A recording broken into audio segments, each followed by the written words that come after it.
My name is Heidi Rockney. Most people call me Newt. I'm a master's student at San Francisco State University where I study amphibian diseases.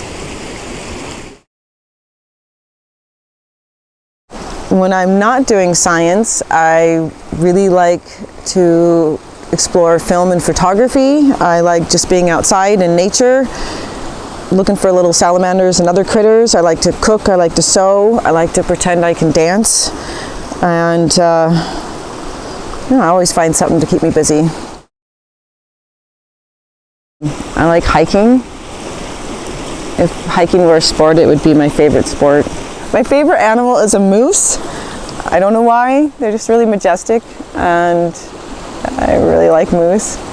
I can't decide between green and orange is my favorite color. They're both really awesome and unique colors, and I like them both equally.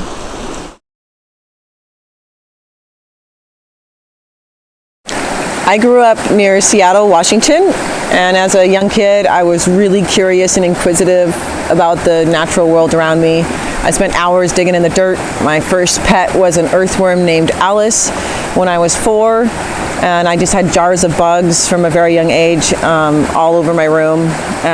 Family life was kind of tough. My parents were divorced, and there was alcohol and lots of drama that I didn't really understand when I was growing up. And going out in nature and digging in the dirt and looking under stuff was a way for me to kind of, it was my escape. So I loved nature for that. And during the summers, my grandparents would take me and my sister camping, and I just loved it. I lived for those summers.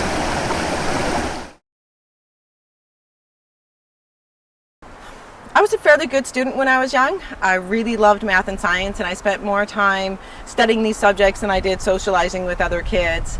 But as I grew older, the stresses at home impacted me more and more, and I became more withdrawn and less focused. I wasn't as interested in science or math or nature or school, and instead I became really interested in music, and I started playing a lot of music, and that was my new escape.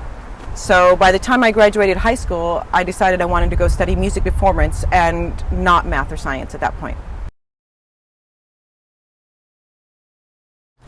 So after graduating high school, I went to the University of Oregon to study music performance, and I did that for about a year until I ran out of money, and then I dropped out, and I had no idea what to do with myself. I worked just odd-end jobs for a number of years, but I was really still into nature, and I loved critters. When I was about 25, I was at a garage sale, and I found this aquarium that I bought at a garage sale, and when I brought it home, it was kind of mucky and dirty and had all this gravel, and I started cleaning it out, and at the bottom of it was this shriveled up dead frog, and I just kind of tossed it aside into the bucket of water.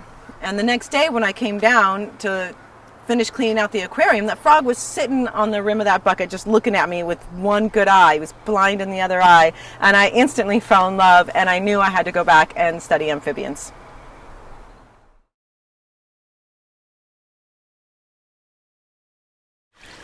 So I went back to school, and I started at a community college and was in the process of transferring over to the University of Washington to study biology when I had an accident about 6 weeks before I started, and I lost the ability to walk, and I ended up being in a wheelchair for a number of years and was diagnosed with a chronic pain condition.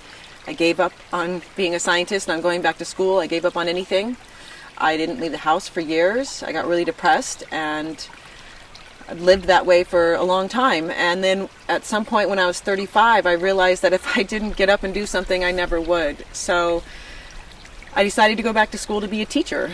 I realized I could never be a field scientist having such mobility issues. So I went back to the University of Washington. And during the time that I was there, I got better at learning how to deal with my condition and realized that maybe I could be a research scientist if I just really worked at it. I got a scholarship my senior year to go to Costa Rica, where I spent 4 months, 2 months entirely on my own, traveling around, and I built up the confidence in myself to realize that despite my physical limitations, I can still be a research scientist. I got to San Francisco State University as a graduate student by writing a lot of essays. I actually was awarded a National Science Foundation Graduate Research Fellowship, which pays for my school. and allows me to pursue a higher degree in the sciences. I'm super excited in the next couple of years because I'm going to go to Asia and Southeast Asia, and I'm going to investigate a new salamander disease. I'm going to try to figure out where it's originated from because it has the potential to wipe out salamanders all over the world, and I want to go try to stop that from happening.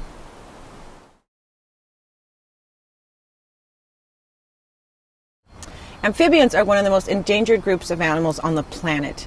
It is currently estimated that 50% are threatened with extinction. Now, there are a number of things that are affecting amphibian populations. One is habitat destruction, there's climate change and pollution, and there's two things in particular that are really affecting amphibians right now, and that is invasive species and diseases. And I am really interested in one particular invasive species that happens to carry a couple different amphibian diseases, and that is the American bullfrog. Now, the American bullfrog is a huge amphibian, and it is just amazing. It can go into pretty much any kind of environment and just take over, and it breeds like crazy. It eats everything. It eats rattlesnakes. It eats poisonous newts. It's just amazing creature. And I was really interested in getting involved into a project that really looked at how an invasive bullfrog will come in and affect other species in that area.